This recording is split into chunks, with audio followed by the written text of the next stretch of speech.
नमस्कार। गीता आईएएस में आपका स्वागत है। समय बर्बाद ना करते हुए आज क्लास 57 है। आज हमें पढ़ना है ऑब्जेक्टिविटी क्या होती है, सब्जेक्टिविटी क्या होती है, इसका एनालिटिकल पार्ट देखेंगे। बहुत सारे इसमें रिलीजियस और फिलोसफिकल एंगल भी है, वो सारी चीज़ें देखने की कोशिश करेंगे। आज समझना है, पढ़ने से ज़्यादा समझने पे फोकस करना है। पहला है कि वस्तुनिष्ठता और सब्जेक्टिविटी क्या है, इस पर फोकस करेंगे। तो सबसे पहले ऑब्जेक्टिविटी क्या है, यानी हिंदी में इसको बोलेंगे कि वस्तुनिष्ठता क्या है। तो इसको हम समझेंगे। देखिए, जब हम ये बोलते हैं कि हम किसी, इसकी परिभाषा डेफिनेशन ये है कि जब हम किसी विषय या परिस्थिति का मूल्यांकन जो है तथ्यों, तर्क और प्रमाण के आधार पर करते हैं। कोई भी विषय ऐसा हो सकता है या परिस्थिति हो सकती है, उसका मूल्यांकन हम तथ्यों और तर्क और प्रमाण के आधार पर करते हैं, बिना किसी व्यक्तिगत भावना के, पक्षपात के या राय के। तो उसे वस्तुनिष्ठ दृष्टिकोण कहते हैं, ऑब्जेक्टिव पर्सपेक्टिव कहते हैं उसको। ठीक है। आप किसी ऐसे, मान एग्जाम्पल के लिए, उदाहरण के लिए, कोई जो जज होते हैं, कोर्ट के जज होते हैं, वो अपने निर्णय देते हैं। कैसे देते हैं? मान लीजिए एक जज को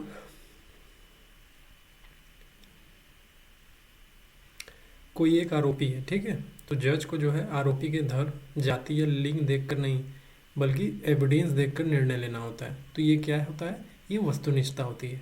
कोई आरोपी है तो आरोप है उसके ऊपर, तो क्या एविडेंस देखता है, सबूत, न्याय, सबूत के आधार पर डिसीजन देता है। तो वो वस्तुनिष्ठता कहलाती है। ठीक है। तो और यूपीएससी की परीक्षा भी होती है, तो सभी समान प्रश्न होते हैं, सभी को समान प्रश्न, एक जैसा मूल्यांकन, बिना किसी बायस के डिसीजन लेते हैं वो यूपीएससी की परीक्षा जब होती है। तो ये भी ऑब्जेक्टिविटी है। समझ में आया? तो ये होती है सब्जेक्टिविटी, सॉरी ऑब्जेक्टिविटी। सब्जेक्टिविटी क्या होती है? देखिए, सब्जेक्टिविटी यानी आत्मनिष्ठता। इसका मतलब ये होता है कि जब हम किसी परिस्थिति या विषय को अपने अनुभव, अपने भावना, सोच, मान्यता या पूर्वाग्रह से देखकर निर्णय लेते हैं, तो उसे आत्मनिष्ठ यानी सब्जेक्टिव पर्सपेक्टिव कहते हैं। उदाहरण लेंगे तो भी समझ में आएगा। ठीक है। किसी को जो है अच्छा या बुरा कहना सिर्फ उसके कपड़ों के आधार पर, मतलब हो सकता है ना कि आप मान लीजिए दो दोस्त हैं और सामने से कोई आ रहा है नीला कपड़ा पहन के, तो किसी को हो सकता है नीला कपड़ा पसंद हो, आप दोनों में, दो दोस्तों में से किसी को नहीं। तो एक बोलेगा कि यार इसका कपड़ा मुझे अच्छा लग रहा है, तो दूसरा बोलेगा नहीं यार उतना अच्छा नहीं है। तो ये सब्जेक्टिविटी का मामला है, यानी आत्मनिष्ठता का मामला। आप क्या सोचते हैं, दूसरा क्या सोचता है, सबके अपने अपने विचार होंगे।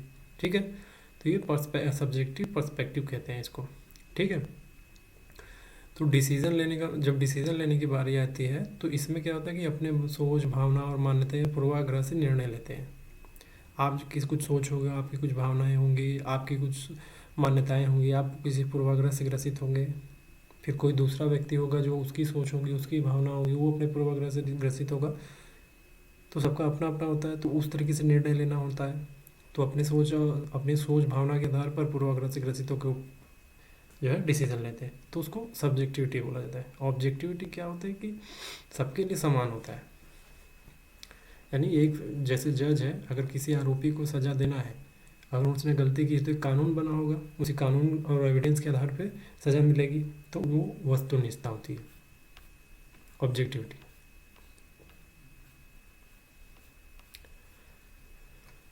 तो इसका अंतर तुलना कर लेते हैं कि ऑब्जेक्टिविटी सब्जेक्टिविटी की अगर तुलना करेंगे तो ऑब्जेक्टिविटी का आधार होगा तथ्य, प्रमाण और तर्क, और सब्जेक्टिविटी का आधार होगा भावना और निजी सोच। और ऑब्जेक्टिविटी में डिसीजन कैसे होते हैं? निष्पक्ष होते हैं। और सब्जेक्टिविटी में डिसीजन कैसे होते हैं? पक्षपातपूर्ण हो सकता है, जरूरी नहीं है लेकिन हो सकता है। ऑब्जेक्टिविटी में प्रशासनिक उपयोग में क्या काम आता है? ऑब्जेक्टिविटी का नीति निर्माण, न्याय में काम आता है। और वहीं सब्जेक्टिविटी जैसे व्यक्तिगत राय, पूर्वाग्रह, इन सब से डिसीजन हो जाएगा। तो यूपीएससी में ऑब्जेक्टिविटी एथिकल डिसीजन मेकिंग में काफ़ी काम आता है। और सब्जेक्टिविटी जो है बायस को टालना। अब भगवत गीता में जो है श्री कृष्ण बोल रहे हैं अर्जुन से कि कर्म करो, फल की चिंता मत करो।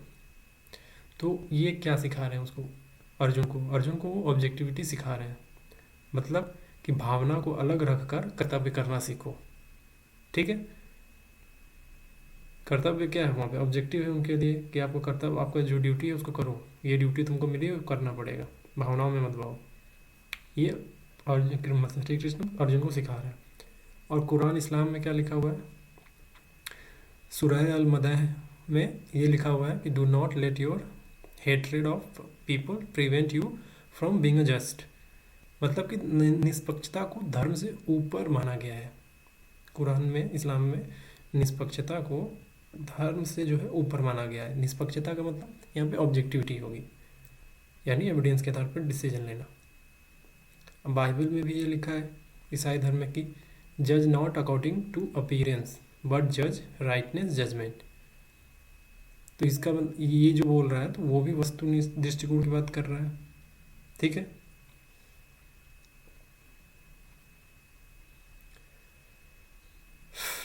तो ये सारी बातें हैं। तो जो रिलीजियस किताबें हैं उनमें भी ऑब्जेक्टिविटी को प्राथमिकता दी जाती है। कुछ फिल्में हैं, जैसे आर्टिकल 15 देखा होगा आपने, आर्टिकल 15, अनुच्छेद 15, एक मूवी है।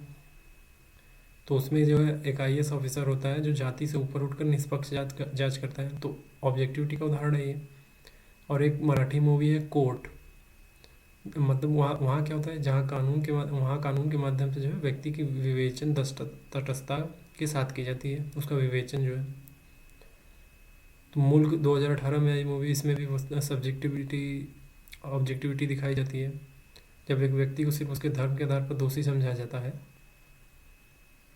तो उसको सब्जेक्टिविटी बोलेंगे, लेकिन जो जज जो है जब डिसीजन देता है तो वो ऑब्जेक्टिविटी के बेस पे देता है, ऑब्जेक्टिव होकर देता है, सारे एविडेंस देखने के बाद। एक व्यक्ति को पकड़ के लेके चले आए कोर्ट में क्योंकि वो एक कम्युनिटी से बिलोंग करता है, तो ये तो सब्जेक्टिविटी है। ठीक है, भावना स्तर पर चले जा रहे हैं। अब आपके व्यक्तिगत जीवन से सब्जेक्टिविटी और ऑब्जेक्टिविटी का एग्जांपल लेंगे तो ऑब्जेक्टिविटी में जब हम किसी दोस्त की गलती को तर्क से समझते हैं तो सही और गलत का निर्णय का जो है निष्पक्ष होकर हम पता कर पाते हैं। ठीक है। अगर वहीं जो सब्जेक्टिविटी में अगर वही दोस्त जो है वही दोस्त उसकी गलती को नज़रअंदाज कर दें तब ऐसी स्थिति जन्म लेगी। मतलब गलती हुआ तो तर्क के आधार पर ऑब्जेक्टिव होकर हमने सारी चीज़ें देखी एविडेंस के आधार पर, तो ऑब्जेक्टिविटी होगी। अगर किसी दोस्त ने गलती करी है और हमने उसे नज़रअंदाज कर दिया तो ये सब्जेक्टिविटी हो जाएगी। ठीक है। तो UPSC एथिक्स में क्यों ज़रूरी है ये? पहला तो यही है कि नीति निर्माण में ज़रूरी है ताकि हर नागरिक को लाभ मिल सके। ऑब्जेक्टिविटी क्यों ज़रूरी है उसकी बात हो रही है। भ्रष्टाचार रोकने के लिए, भावना या रिश्वत के प्रभाव से बचें, प्रशासनिक निर्णयों में यानी मेरिट बेस्ड इम्पार्शियल निर्णय लिए जाए इसके लिए। ठीक है।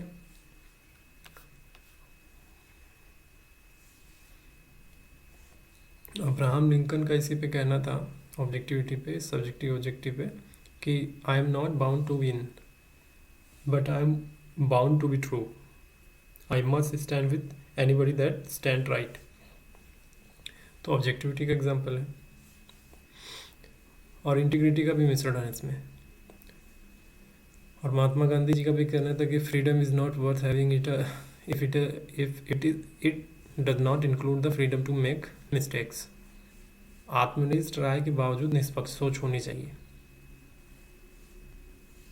तो ऑब्जेक्टिविटी न्याय, निष्पक्षता और विवेक पे आधारित है, और सब्जेक्टिविटी जो है भावना, पूर्वाग्रह और निजी अनुभव पर आधारित है।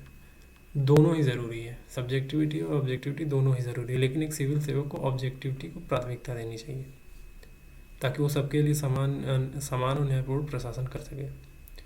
सब्जेक्टिविटी और ऑब्जेक्टिविटी की हायरार्की सेट करेंगे ना तो आपको ऑब्जेक्टिविटी को टॉप पे रखना होगा, प्रायोरिटी देनी होगी उसको पहले, मतलब भावना बाद में, एविडेंस पहले।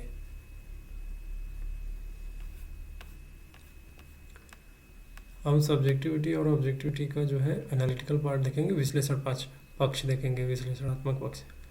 देखिए क्या होता है कि बहुत सारे क्लासरूम्स में आपको केवल और केवल जो है टॉपिक पढ़ा के आगे बढ़ा जाता है, ठीक है, और आप पे छोड़ा जाता है कि आप विश्लेषण कर लें। लेकिन विश्लेषण, क्योंकि जो भी हिंदी बेल्ट के होते हैं या किसी भी बेल्ट से पढ़ाई करके आते हैं उनको विश्लेषण करने में थोड़ी दिक्कत आती है। तो मैंने विश्लेषण पक्ष भी इसमें लिखा हुआ है ताकि आप देख लें कि कैसे विश्लेषण किया जाता है। ठीक है, इससे क्या होगा कि आपको एक रोड मैप मिल जाएगा। अगर कोई भी और भी सब्जेक्ट इसके अलावा पढ़ेंगे तो आपको विश्लेषण करना आ जाएगा। ठीक है, तो पहला है आधार हमने क्या लिया है, मनोवैज्ञानिक विश्लेषण यानी साइकोलॉजिकल एनालिसिस किया हुआ है। तो ऑब्जेक्टिविटी में सोचने का तरीका क्या होता है, तर्क और प्रमाण आधारित। ठीक है, और वहीं सब्जेक्टिविटी में अनुभव, भावना, पूर्वाग्रह आधारित होता है। और ऑब्जेक्टिविटी में निर्णय प्रक्रिया कैसी होती है, रैशनल होती है यानी तर्क आधारित। और सब्जेक्टिविटी में इमोशनल होते हैं, भावनात्मक। ऑब्जेक्टिविटी में जो है पक्षपात की संभावना बहुत कम होती है और सब्जेक्टिविटी में पक्षपात की संभावना बहुत अधिक हो जाती है, क्योंकि सबके अपने अपने राय मत होते हैं। तो ऑब्जेक्टिविटी में ईगो सेंट्रिज्म यानी आत्म केंद्रिता नहीं होती है, अपने आप को केंद्र में रख के नहीं देखते लोग। और सब्जेक्टिविटी में जो होती है ईगो सेंट्रिज्म अधिक होता है। ईगो सेंट्रिज्म का मतलब है कि पूरी दुनिया में अपने आप को केंद्र में रख के देखना, यानी हम ही सही हैं और बाकी सब गलत। इस तरीके की भावना पैदा हो जाना मन में। तो ऑब्जेक्टिविटी में ये नहीं होता है, क्योंकि एविडेंस बेस्ड होता है। आपने एविडेंस दिखाया, सामने वाला समझदार रहता है, मान जाता है इस बात। लेकिन सब्जेक्टिविटी में क्या मामला है, क्योंकि भावनाओं से ग्रसित है तो नहीं मानता। वो आपके एविडेंस सब देंगे तो भी उसको हटा देगा, लेकिन नहीं हम ही सही हैं, हटा दो। बेसिकली लंपट टाइप का आदमी रहेगा इस तरीके का अगर कोई होगा तो। केवल केवल केवल और केवल सब्जेक्टिविटी पे काम करेगा। तो दोनों को साथ में लेकर चलना है, कहाँ अपना भावनाएं दिखानी है, कहाँ आपको रैशनल होना है, ये सारी चीज़ें देखनी पड़ेगी। एग्जाम्पल के लिए, अगर एक अधिकारी किसी योजना को उसके डेटा के आधार पर लागू करता है तो वो ऑब्जेक्टिविटी है। अगर वही अधिकारी योजना को अपने निजी विश्वास या पसंद के आधार पर रोक देता है तो ये सब्जेक्टिविटी है। तो ये था मनोवैज्ञानिक विश्लेषण, साइकोलॉजिकल। अब हमें एडमिनिस्ट्रेटिव एनालिसिस करना है इसी का, ऑब्जेक्टिविटी और सब्जेक्टिविटी का। देखिए, ऑब्जेक्टिविटी और ऑब्जेक्टिविटी जो है नीति निर्माण सभी के लिए समान होगी ऑब्जेक्टिविटी में, और वहीं सब्जेक्टिविटी में नीति निर्माण जो है किसी वर्ग, धर्म, विचारधारा पर आधारित हो सकता है कि इस वर्ग के लिए लेके हम पॉलिसी बनाएंगे, इस वर्ग के लिए ये पॉलिसी बनाएंगे, ऐसा। तो ऑब्जेक्टिविटी में न्याय प्रणाली जो है निष्पक्ष न्याय पे आधारित होती है, और सब्जेक्टिविटी जो है न्याय प्रणाली पक्षपाती न्याय कर सकती है, बायस हो सकती है। ऑब्जेक्टिविटी में लोक सेवा का आचरण जो है एकदम प्रोफेशनलिज्म को फॉलो करता है, वहीं सब्जेक्टिविटी लोक सेवा के आचरण को जो है फेवरेट होता है ना, उनको फेवरेटिज्म को फॉलो करने लगते हैं। तो जो ऑब्जेक्टिविटी निर्णय लेने की पारदर्शिता अधिक होती है ऑब्जेक्टिविटी में। सब्जेक्टिविटी में निर्णय लेने की जो ट्रांसपेरेंसी है वो कम हो जाती है, ये अंतर होता है। तो नतीजा क्या होता है, प्रशासनिक निर्णय जो है वस्तुनिष्ठ हो तो भ्रष्टाचार में कमी होगी, विश्वास में वृद्धि होगी और लोकतंत्र की मजबूती होती है। अगर ऐसा नहीं हुआ तो उसका उल्टा होगा। तीसरा आधार है नैतिक विश्लेषण यानी एथिकल एनालिसिस किया गया है। तो ऑब्जेक्टिविटी में न्याय, निस्वार्थता यानी इम्पार्शियलिटी, नैतिक निर्णय होता है, और सब्जेक्टिविटी में आत्महित, जाति, धर्म, धार्मिक पक्षपात, भावना आधारित निर्णय। अगर सब्जेक्टिविटी हुई तो, केवल और केवल सब्जेक्टिविटी हुई तो।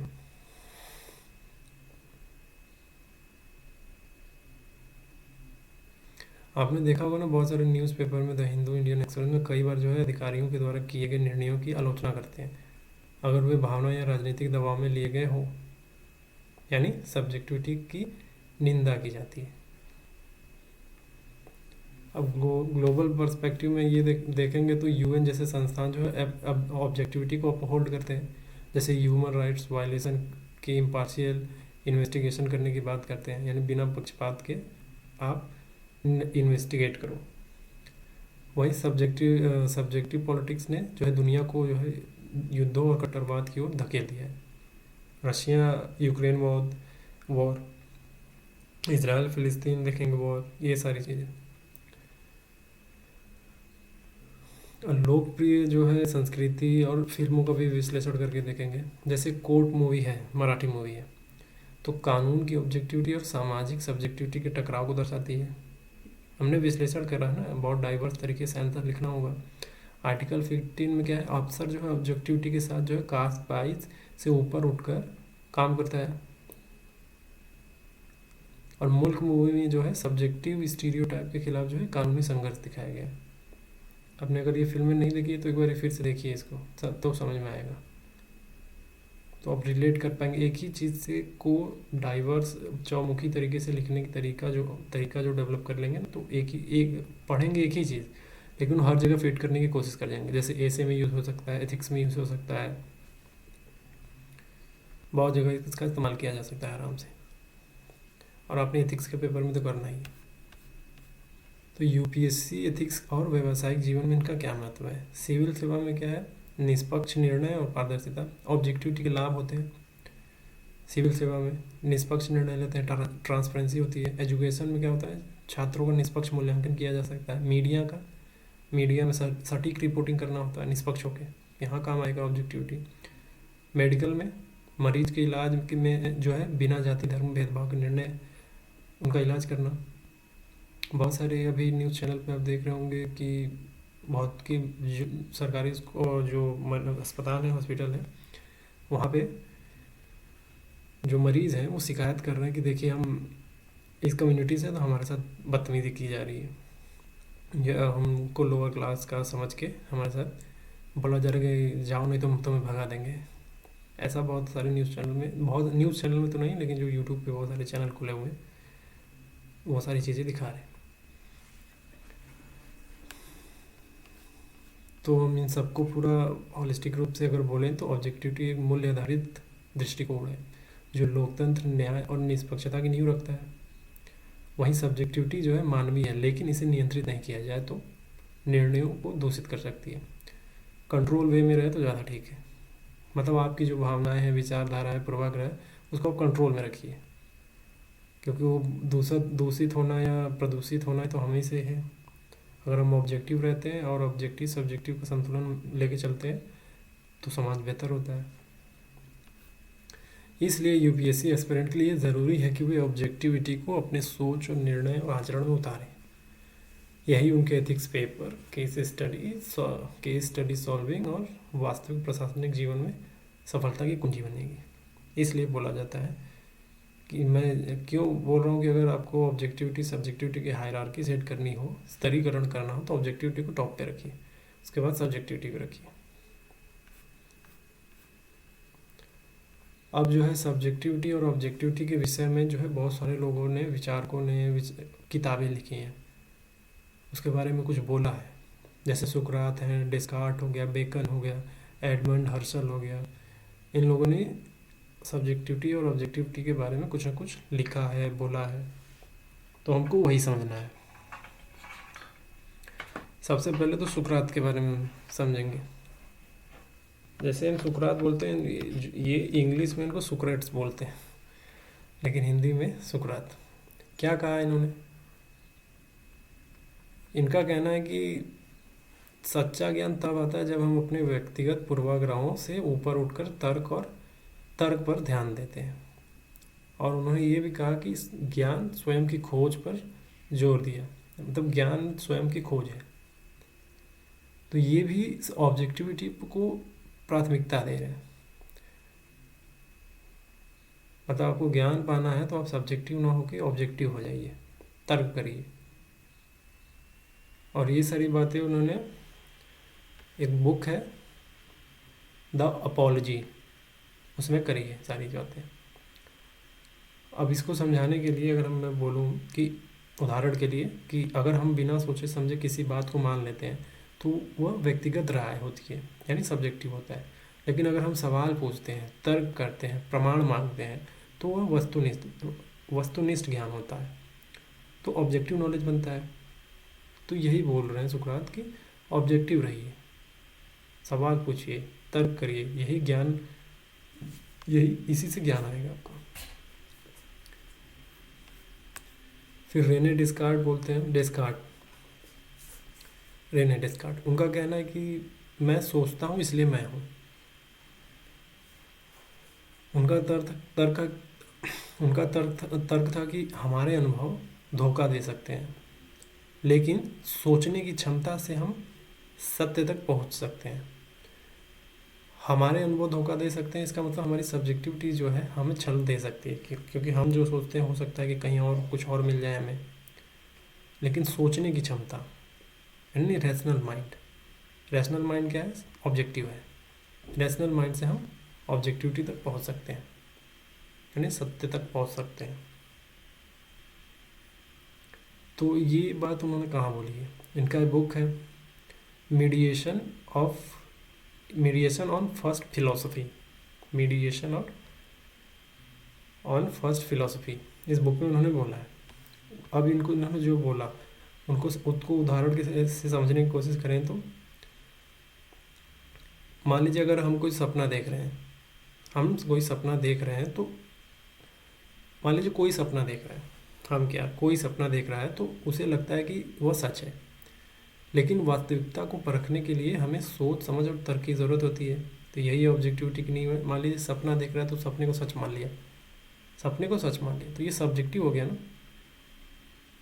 सपना सच तो होगा नहीं, लेकिन जब हम नींद खुली फिर हम तर्क से सोचते हैं कि नहीं ये सच नहीं था, ये तो सपना है केवल, तो आप सोच समझ रहे हैं, तो ये ऑब्जेक्टिविटी है। तो ऑब्जेक्टिविटी की नींव क्या है? तो सत्य की नींव भी क्या है? ऑब्जेक्टिविटी है, अगर किसी चीज़ को पाना है। फ्रांसिस बेकन, इनका क्या कहना था? इनको जो बोला जाता है कि इन्होंने साइंटिफिक मेथड की नींव रखी थी। कहते हैं साइंटिफिक मेथड इन्होंने ही, जो हम लोग बोलते हैं ना साइंटिफिक मेथड अपनाओ, साइंटिफिक अप्रोच होना चाहिए, ये इन्हीं की वजह से आया है। उन्होंने बोला कि व्यक्तिगत पूर्वाग्रह को छोड़कर अब प्रयोग और प्रमाण के आधार पर निष्पक्ष ज्ञान प्राप्त किया जाना चाहिए। ठीक है, यानी सब्जेक्टिविटी को छोड़ के ऑब्जेक्टिव होना चाहिए हमें। ज्ञान प्राप्त, नॉलेज इसी से हमें आएगा। उनकी बुक थी नोवम ऑर्गनम बुक का नाम है। अब इन्होंने जो बोला है उसको एग्जाम्पल से समझे तो मान लीजिए किसी दवा का असर साबित करने के लिए व्यक्तिगत अनुभव से ज़्यादा कंट्रोल एक्सपेरिमेंट ज़रूरी होते हैं ताकि निष्पक्ष निष्कर्ष मिल सके।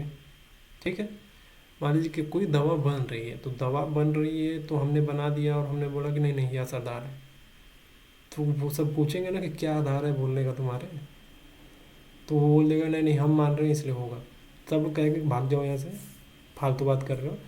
तब बोलेंगे एक्सपेरिमेंट करो पहले इसका, देखें इतना कारगर है भी या नहीं, तो एक्सपेरिमेंट किया जाएगा, तब आपको पता चलेगा कि हाँ कितना कारगर है। यानी यहाँ पे जब बोला गया कि भाग जाओ यहाँ से, और हमने जो है पूरा निष्पक्ष रूप से उसका एक्सपेरिमेंट किया, फिर पूरा डेटा नोट किया, तब पता चला कि हाँ कारगर है कि नहीं, तो ये ऑब्जेक्टिविटी है। यही समझाने की कोशिश कर रहे थे वो। लगभग सभी ने ऑब्जेक्टिविटी को प्राथमिकता दी है काफ़ी। एडमंड हर्सल है ये भी, इन्होंने प्रत्यक्षवाद की स्थापना की थी। अब मैं आपको प्रत्यक्षवाद नहीं बताऊंगा क्या है, यहाँ पे बस ये समझ लीजिए कि प्रत्यक्षवाद उन्होंने बोला है, बाद में ये सारी चीज़ें आएंगी आगे। तो हर्सल ने प्रत्यक्षवाद को इंग्लिश में फिनोमिनोलॉजी बोलते हैं। तो हर्सल ने प्रत्यक्षवाद की स्थापना की। उनका कहना था कि हमें चीज़ों को उनकी वास्तविकता में अपने व्यक्तिगत दृष्टिकोण से ऊपर उठकर देखना चाहिए ताकि सच्ची समझ मिल सके। यानी उनकी वास्तविकता में जाके हमें देखना चाहिए ताकि हम अपने पर्सनल जो है सब्जेक्टिविटी लेके हावी हुए हैं, यानी हमको ऑब्जेक्टिव होना चाहिए, ये कहने के मतलब है उनका। और ये सारी बातें वो अपने एक बुक में बोल रहे हैं। बुक का नाम है ideas general introduction to pure phenomenology. अगर इन्होंने जो बोला उसको समझाने के लिए मैं बोलूँ तो हम बोलेंगे कि जब हम किसी घटना को सिर्फ अपने नज़रिए से नहीं देखते बल्कि उसकी पूरी प्रकृति को समझने की कोशिश करते हैं, तब हम वस्तुनिष्ठता की ओर बढ़ते हैं। अपने नज़रिए से नहीं, पूरा समझना है आपको।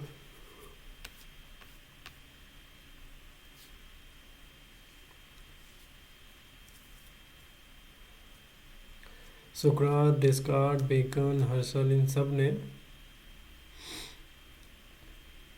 सब्जेक्टिविटी से ऊपर उठे, ये ऑब्जेक्टिव है।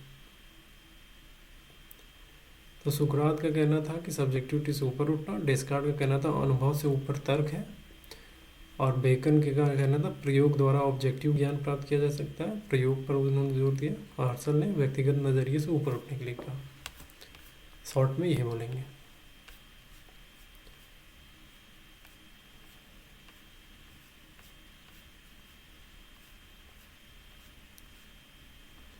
देखिए अब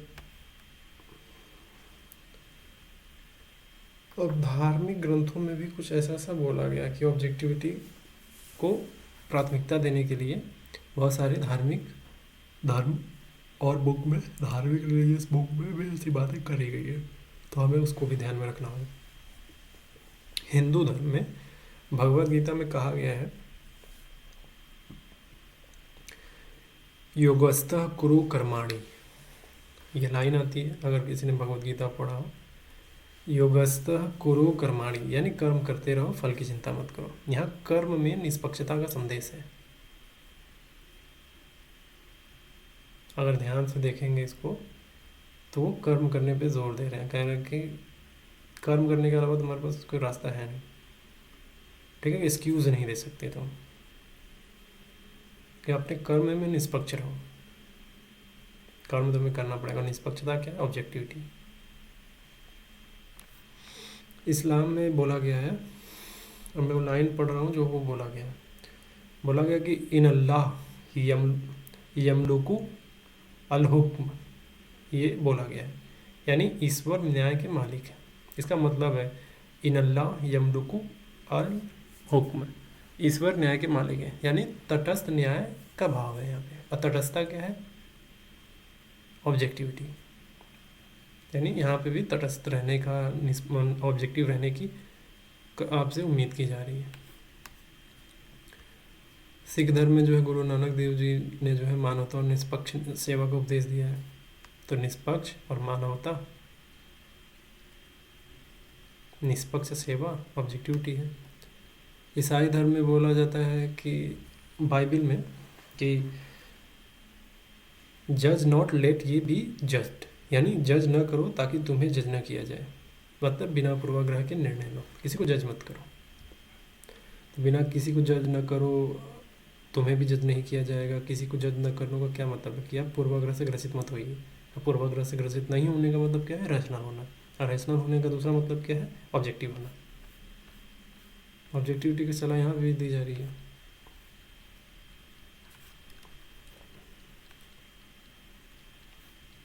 जितने भी न्यूज़पेपर है, the Hindu, Indian express, BBC, CNN, ये सब तथ्यों पे आधारित होते हैं। ये ऑब्जेक्टिव है। अगर इन सबको सिखाया जाए ऑब्जेक्टिविटी सब्जेक्टिविटी, तो क्या मिलेगा? सब जो ऑब्जेक्टिविटी ज़्यादा सीखने से क्या मिलेगा? विद्यार्थी और लोग समझेंगे कि कैसे किसी मुद्दे को निष्पक्ष देखना है। ऑब्जेक्टिविटी। व्यक्तिगत सोच को पहचानना और समझदारी से इस्तेमाल करना सीखेंगे। निर्णय लेने में बेहतर बनेंगे, जिससे व्यक्ति और सामाजिक जीवन में सुधार होगा। ये सारी चीज़ें होंगी। ठीक है, तो ऑब्जेक्ट संक्षेप में बोलेंगे तो ऑब्जेक्टिविटी सब्जेक्टिविटी को समझने के लिए कहानियाँ, चर्चाएँ, फिल्में, किताबें और धार्मिक उद्धरण बहुत मददगार है। साथ ही रोज़मर्रा की खबरों में भी इन्हें पहचानने का बेहद ज़रूरी है, ताकि आप समझ सकें कि आपके लिए क्या सही है क्या गलत।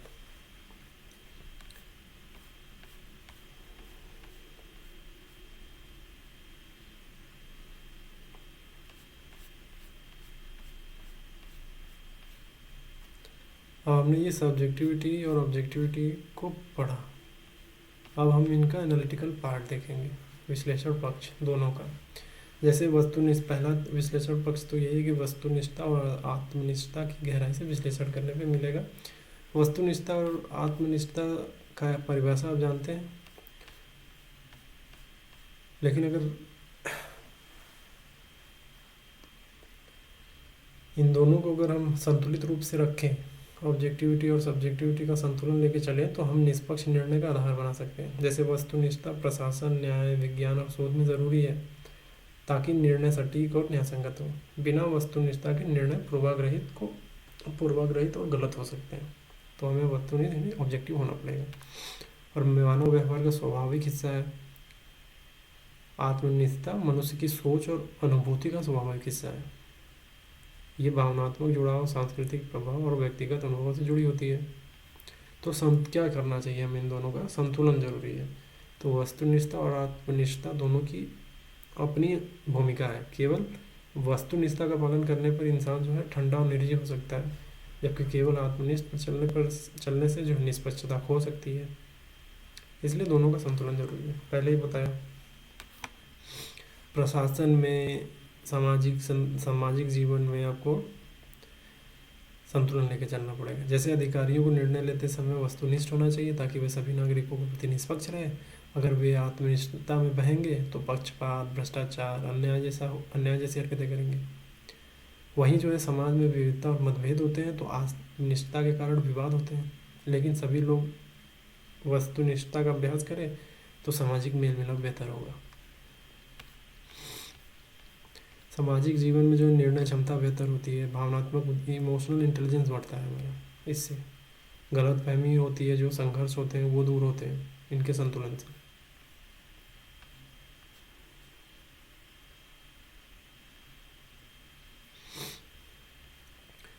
क्रिटिकल थिंकिंग, सेल्फ अवेयरनेस, ये सारी चीज़ें होना ज़रूरी है।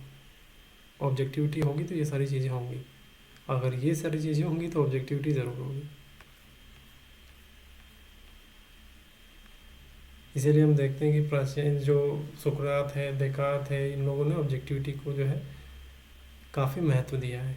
और इन दोनों को, ऑब्जेक्टिविटी को खासकर ज्ञान को जो है ज्ञान की खोज का आधार माना है। इसी से ज्ञान मिलेगा आपको, क्योंकि आप सवाल पूछेंगे इसलिए।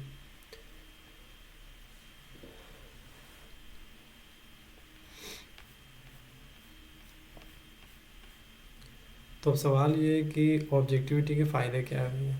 बहुत सारे फ़ायदे हैं। पहले तो निष्पक्ष निर्णय लेना आसान हो जाता है, डिसीज़न लेना आसान हो जाता है। जब हम वस्तुनिष्ठ होते हैं तो हम अपने फैसले सही और तथ्यों के आधार पर लेते हैं, न कि भावनाओं या धारणाओं पर। इससे न्यायसंगत फैसले होते हैं। सेम वही, अगर कोर्ट में जो है एक जज बैठा हुआ है, अगर वो भावनाओं में बहेगा तो दिक्कत है। उसे एविडेंस पे, जो लॉ में लिखा है उसके अकॉर्डिंग अगर वो फैसला लेता है तो उसे बोला जाएगा कि वो ऑब्जेक्टिव है। झूठ और भ्रम से बचाओ, खासकर फेक न्यूज़ वगैरह से, जो आजकल बहुत चल रहा है। वस्तुनिष्ठता से जो है हम झूठ और अफवाहों में नहीं फंसते हैं और सही जानकारी पर ध्यान देते हैं।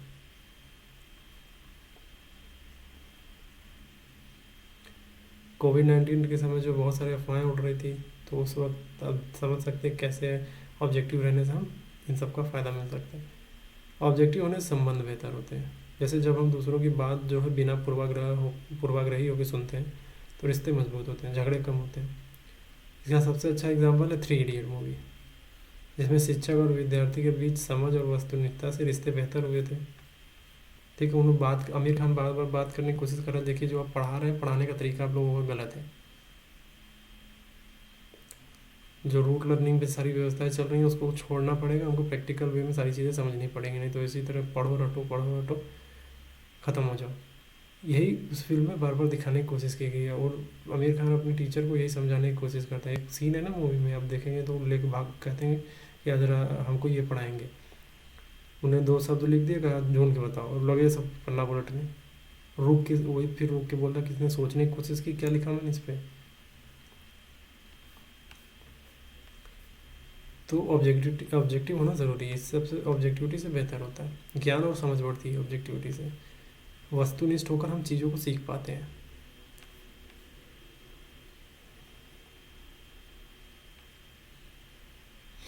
एल्बर्ट आइंस्टाइन जो है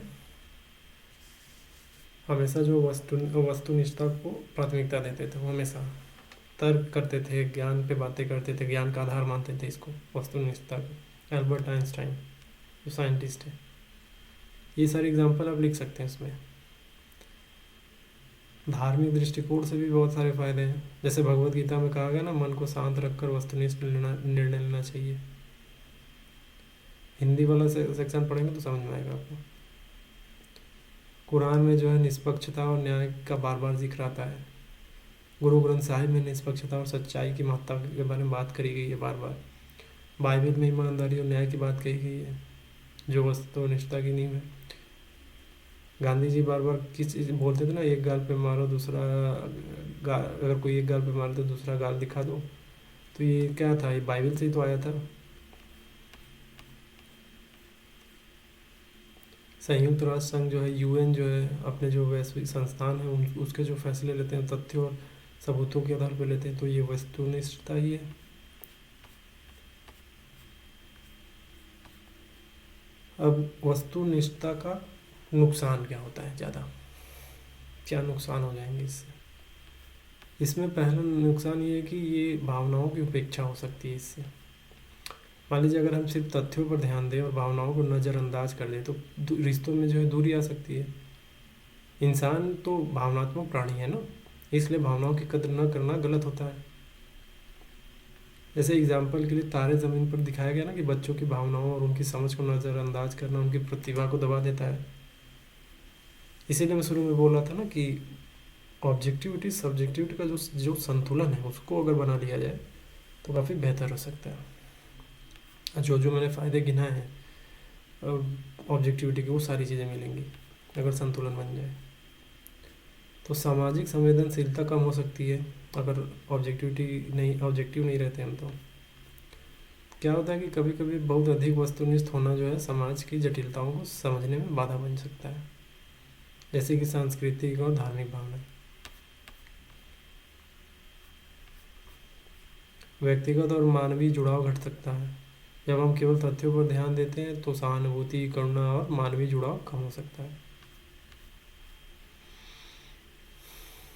एक फिल्म है स्किंडलर लिस्ट, उसमें दिखाया गया कि वस्तु नज़रिया रखकर भी अगर सहानुभूति ना हो तो मानवीय त्रासदी नहीं समझी जा सकती। ये समझाया गया फिल्म में, अगर जो ध्यान से देखेगा उस फिल्म को। फिल्म का नाम है, आप सर्च कर लीजिएगा इसको।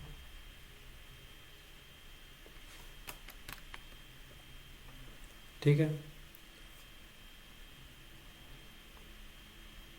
एक सेकंड।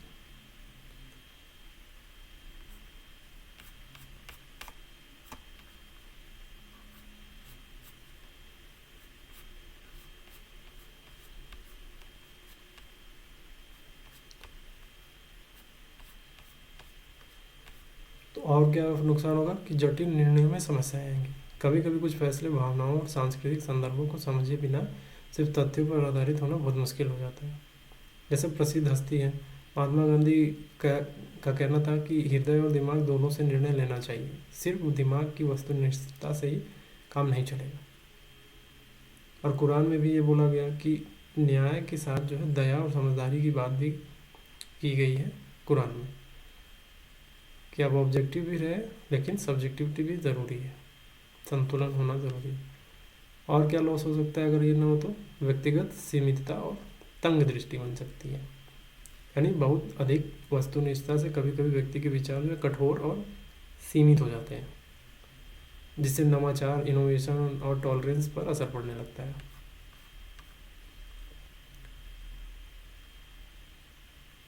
तो आप जब आप वर्ल्ड हिस्ट्री पढ़ेंगे तो बहुत सारे ऐसे लीडरों के बारे में आप सुनेंगे जो केवल तथ्यों पे जो है आधार लेकर, तथ्यों का आधार लेकर उन्होंने पॉलिसी बनाई और असफल हो गए। और जिन्होंने इन दोनों का संतुलन लिया वो आगे बढ़ गए। बहुत नाम हुआ उनका, जैसे अकबर का नाम और सम्राट अशोक, इन सब का नाम जो है वर्ल्ड इतिहास में देखेंगे तो काफ़ी ज़ोरदार माना जाता है, आज भी इनका नाम लिया जाता है। तो धार्मिक दृष्टिकोण से नुकसान क्या होगा?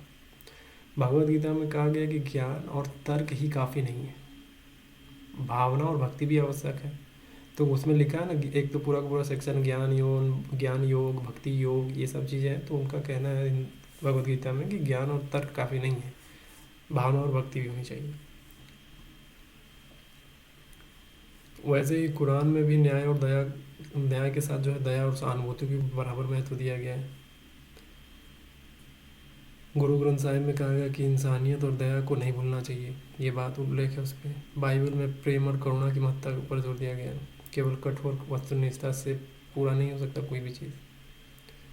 तो ये सब नुकसान अगर हो सकता है अगर हम केवल और केवल वस्तुनिष्ठता को लेकर चलेंगे, तो आदमी केवल जड़ बन जाएगा। कठोर पत्थर जैसा, फ्लेक्सिबल नहीं हो पाएगा। अगर हम वस्तुनिष्ठता सब्जेक्टिविटी दोनों साथ में लेके चले तो फ्लेक्सिबल होगा आदमी, डिसीजन में, हर चीज़ में।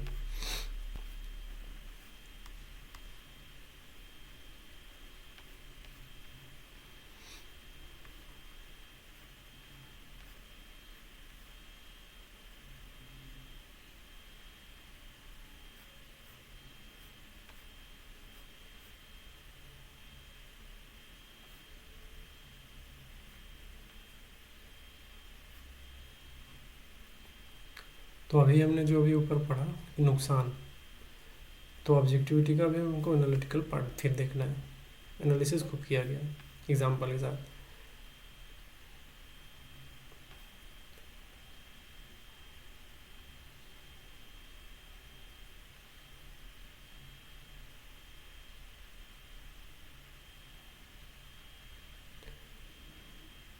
देखिए, दिल बनाम दिमाग बनाम दिल, ऑब्जेक्टिविटी जो है दिमाग की प्रक्रिया है जो क्रिटिकल थिंकिंग और लॉजिक पर आधारित होती है, लेकिन इसका सीमित पक्ष ये है कि यह इम्पैथी या ह्यूमन सेंसिटिविटी को कम कर सकती है।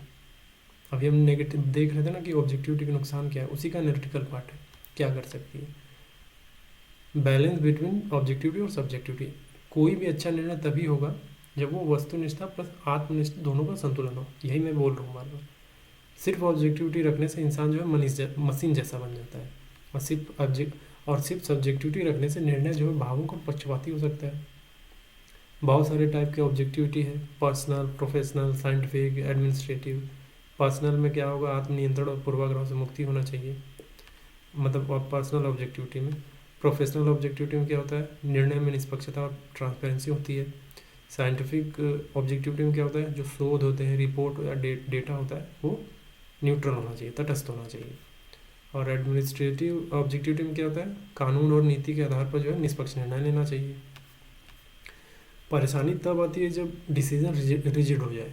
एम्पैथी की कमी से जो है पब्लिक डिससेटिस्फैक्शन बढ़ने लगता है, तो एडमिनिस्ट्रेटिव एलियनेशन पैदा होने लगती है, तो जनता और प्रशासन के बीच दूरी बनती है अगर ये इन दोनों का संतुलन ना हो तो, सब्जेक्टिविटी और ऑब्जेक्टिविटी की।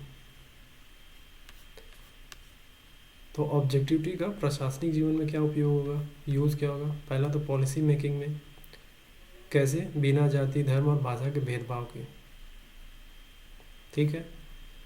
आपकी जो रिक्रूटमेंट है, वो प्रमोशन है, योग्य व्यक्ति को ही मौका देना होता है उसमें, न कि सिफारिश से। ये मिलेगा आपको फ़ायदा एडमिनिस्ट्रेशन में।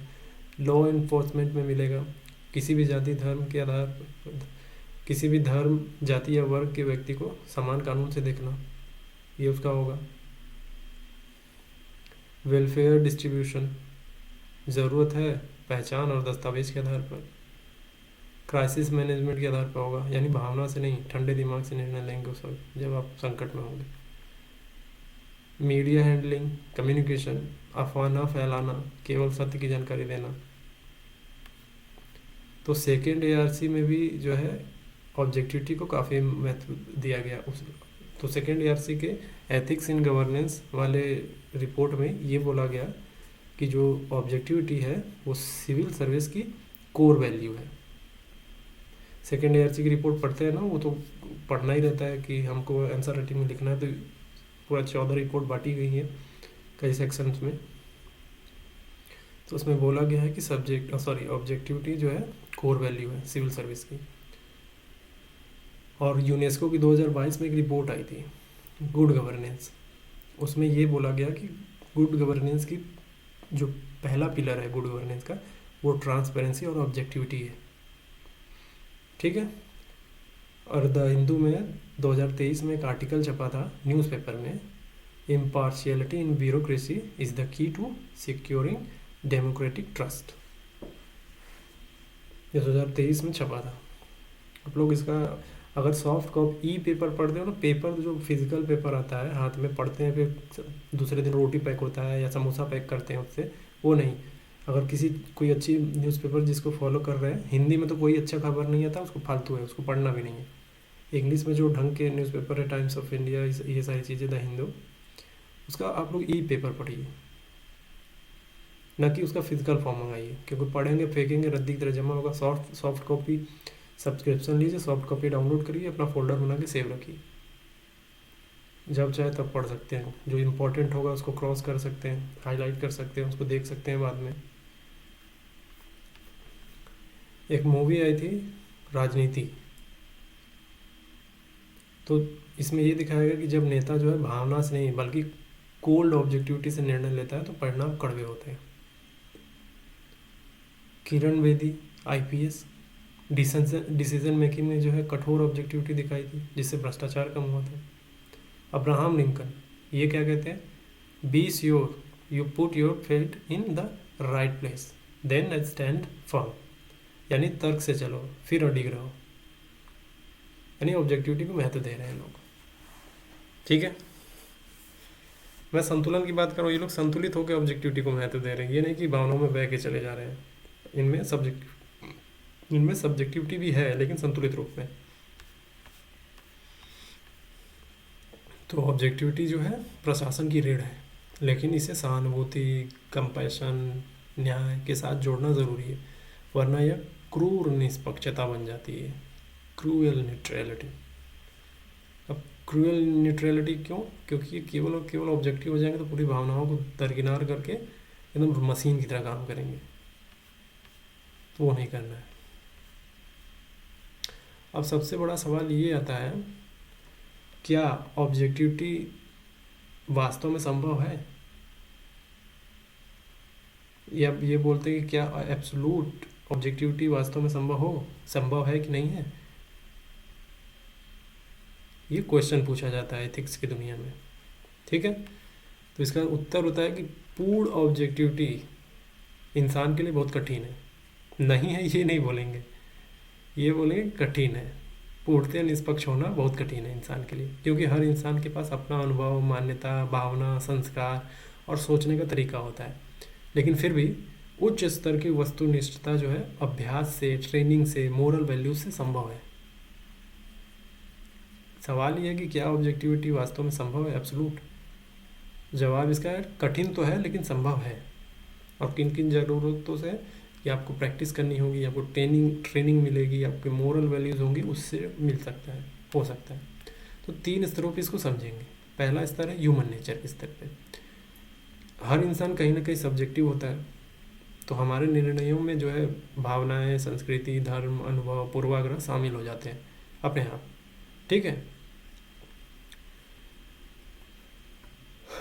एक बुक है डेनियल कैनमैन की, ठीक है, किताब है, किताब का नाम है थिंकिंग फास्ट एंड स्लो। ये बताती है कि इंसान सोचते समय अक्सर पूर्वाग्रह से प्रभावित होता है, ये बताती है। ठीक है, वैसे एक मूवी है 12 एंग्री मैन, ठीक है, 12 गुस्सैल आदमी। ये फिल्म में दिखाया गया कि कैसे एक ज्यूरी के सदस्य अपनी ऑब्जेक्टिविटी को धीरे धीरे बायस से मुक्त करते हैं, पक्षपात से अपने आप को कैसे मुक्त करते हैं, ये इसमें दिखाया गया। तो ह्यूमन नेचर के स्तर पे हमने ये समझा कि क्या ऑब्जेक्टिविटी जो है वास्तव में हो सकती है। पहला तो एक बुक है, इंसान जो है अक्सर सोचते हुए ये बता रही है कि हाँ इंसान, मतलब ये पहला तो ये बता रही है कि ऑब्जेक्टिविटी पूरी तरीके से संभव नहीं है, ये बुक बता रहा है। लेकिन दूसरी मूवी क्या बता रही है कि ये बोल रहा है कि ऑब्जेक्टिविटी जो है हो सकती है एब्सोल्यूट, वो धीरे धीरे पक्षपात से मुक्त हो रहा है। द 12 एंग्री मैन में प्रशासनिक और पेशेवर स्तर पर दूसरी बार में देखेंगे कि प्रशासन में ऑब्जेक्टिविटी ज़रूरी है ताकि कानून, नीति और न्याय सबके लिए एक जैसा हो। इस स्तर पर जो है training, ethics code, SOPs, RTI, accountability mechanism से ऑब्जेक्टिविटी को बढ़ाया जा सकता है। –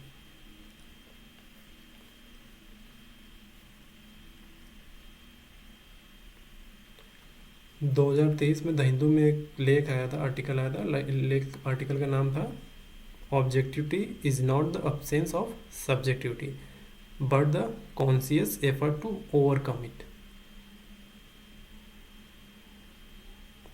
इसका मतलब ये है कि ऑब्जेक्टिविटी जो है सब्जेक्टिविटी का अब्सेंस नहीं है, मतलब सब्जेक्टिविटी ख़त्म होने से ऑब्जेक्टिविटी नहीं आती है, बल्कि उसको संतुलन लेना पड़ता है हमको। संतुलन की बात करी उससे आती है।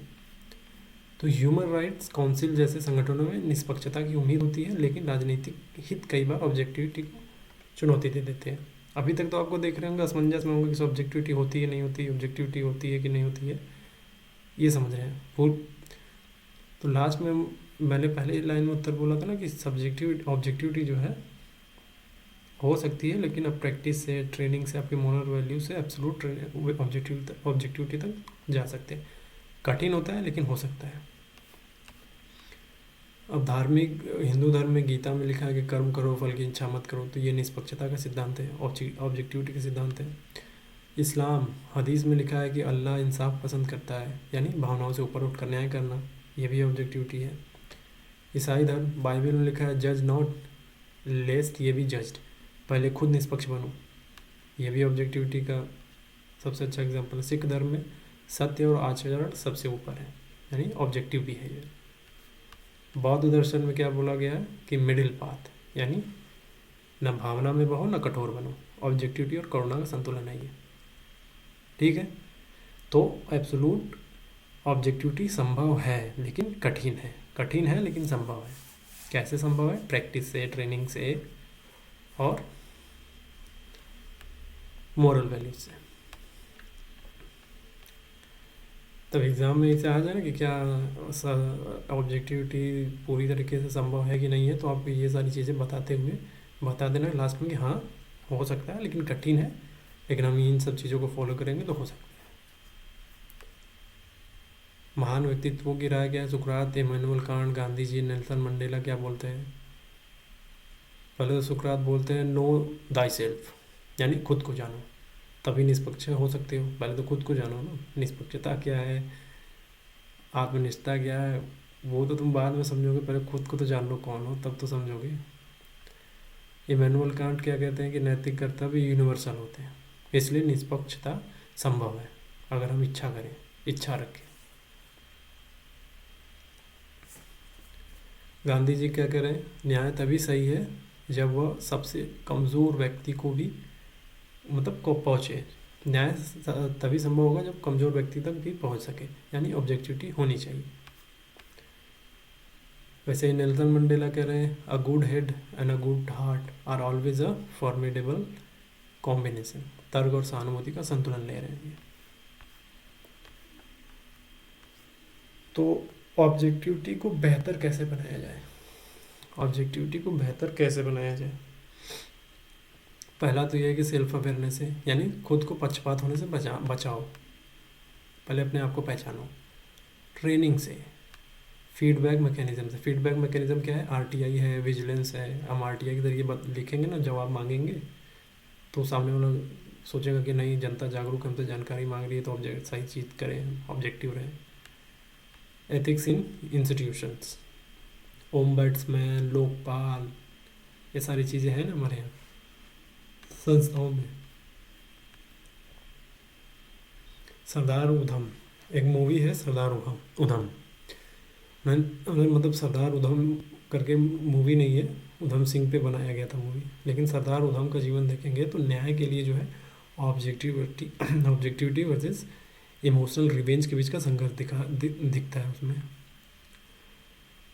और मराठी फिल्म है कोर्ट, जिसमें न्याय की प्रक्रिया में सिस्टम की निष्पक्षता पर सवाल उठाया गया। और एक मूवी है अ वेडनेसडे, तो आम नागरिक की सब्जेक्टिव पीड़ा और पुलिस की ऑब्जेक्टिविटी के बीच का टकराव दिखाया गया। एक मूवी अब देखेंगे तो सबसे बढ़िया है अ वेडनेसडे, काफ़ी शानदार मूवी अगर देखेंगे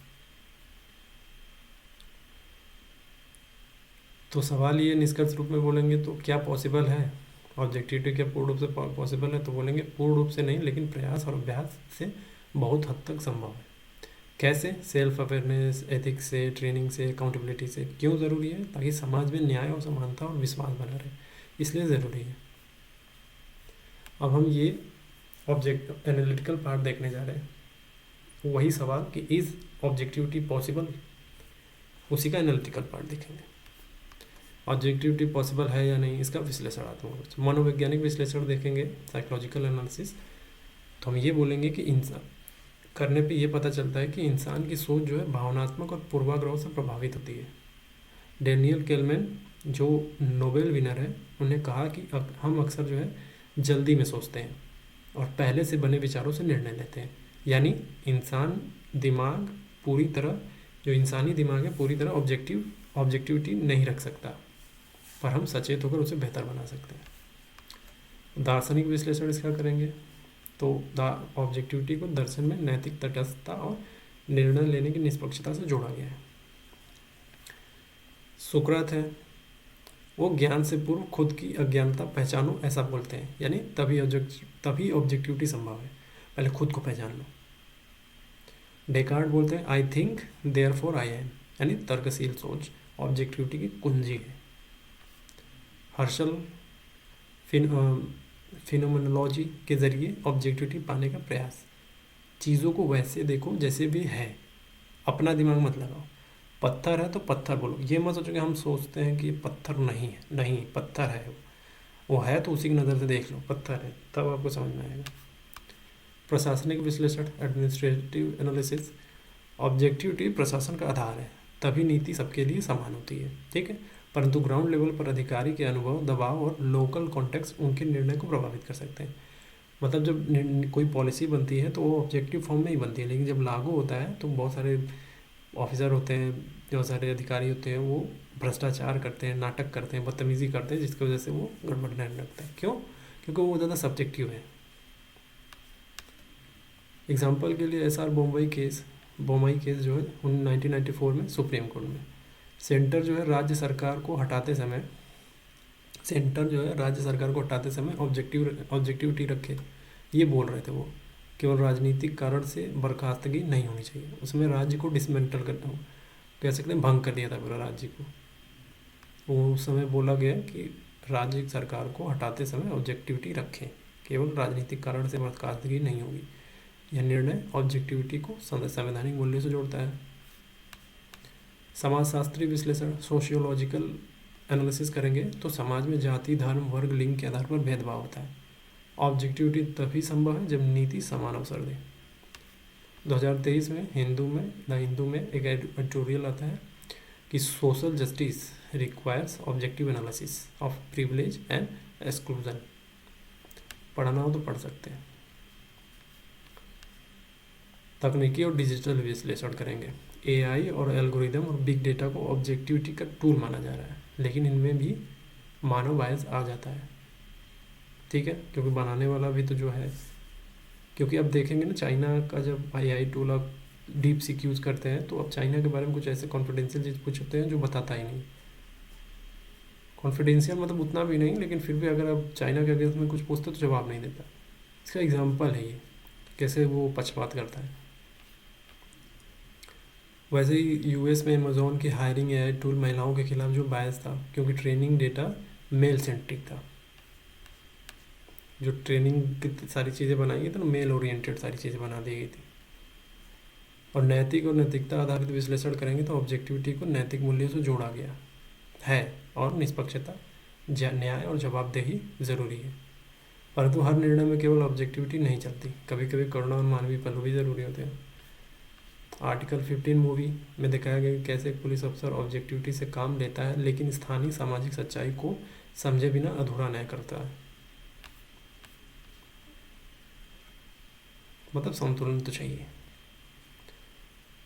अब धार्मिक दृष्टिकोण से देखेंगे तो धार्मिक गीता में निष्काम कर्म करते रहो, फल की चिंता मत करो, यानी ऑब्जेक्टिविटी।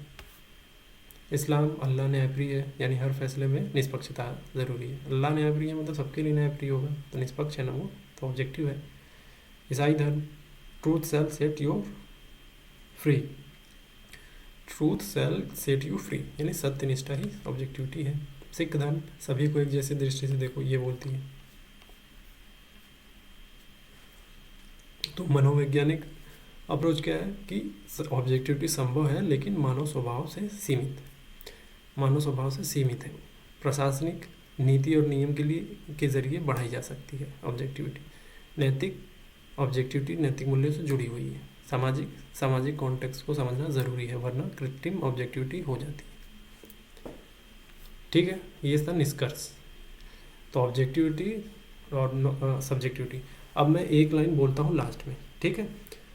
ऑब्जेक्टिविटी सब्जेक्टिविटी को बिल्कुल अलग अलग नहीं देखना है। अगर आपको हायरार्की सेट करनी होगी तो आप ऑब्जेक्टिविटी को ऊपर रखेंगे, सब्जेक्टिविटी को उसके नीचे।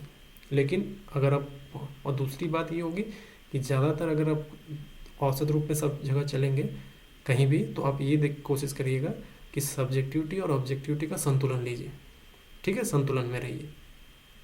नहीं तो बहुत ज़्यादा कॉम्प्लिकेशन जब हो जाए, बहुत ज़्यादा कॉम्प्लिकेटेड हो जाए आपको समझना कि ये करे वो करे कि क्या करे, तो आपको ऑब्जेक्टिव हो जाना होगा।